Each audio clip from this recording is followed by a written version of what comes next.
নমস্কার, mid day প্রাইমে আপনাদের স্বাগত। আপনাদের সঙ্গে আমি গৌরব। প্রথমেই যে খবরের দিকে চোখ রাখবো, 18তম লোকসভা স্পিকার নির্বাচিত হলেন ওম বিড়লা। বুধবার একটু আগেই লোকসভা ধ্বনি ভোটে নির্বাচিত হয়েছেন তিনি।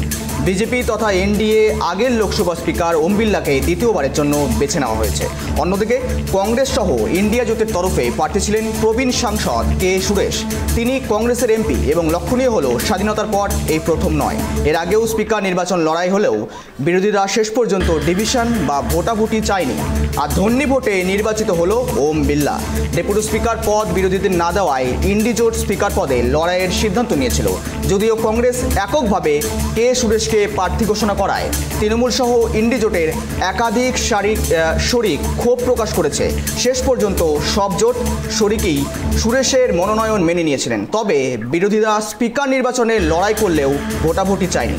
প্রোটেম স্পিকার তাই ধ্বনি ভোটে ওম বিড়লাকে স্পিকার পদে বেছে নিয়েছেন। আর ভোটাভুটি হলে ফলাফল কী হতে পারত, এনডিএ প্রার্থী বিড়লার জয় নিয়ে কোনো সংশয় ছিল না।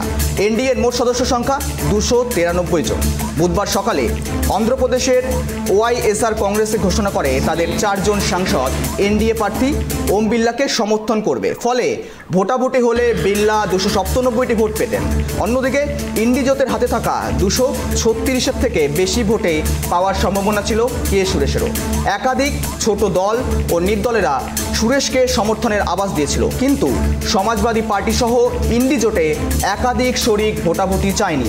তাদের বক্তব্য ছিল ভোটাভুটি করে এনডিএ প্রার্থীকে বাড়তি কৃতিত্ব দেওয়া হবে, বরং ওম বিড়লা যে সর্বসম্মত স্পিকার নন এই বার্তা লড়াইয়ের মাধ্যমেই দেওয়া গেছে।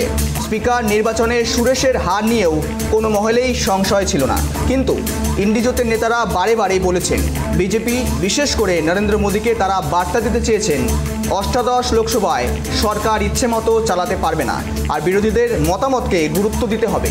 নির্বাচন পর্ব শেষ হওয়ার পরেই প্রধানমন্ত্রী নরেন্দ্র মোদী এবং বিরোধী নেতা রাহুল গান্ধী নবনির্বাচিত স্পিকার ওম বিড়লাকে অভিনন্দন জানিয়েছেন। যে ছবি দেখছেন।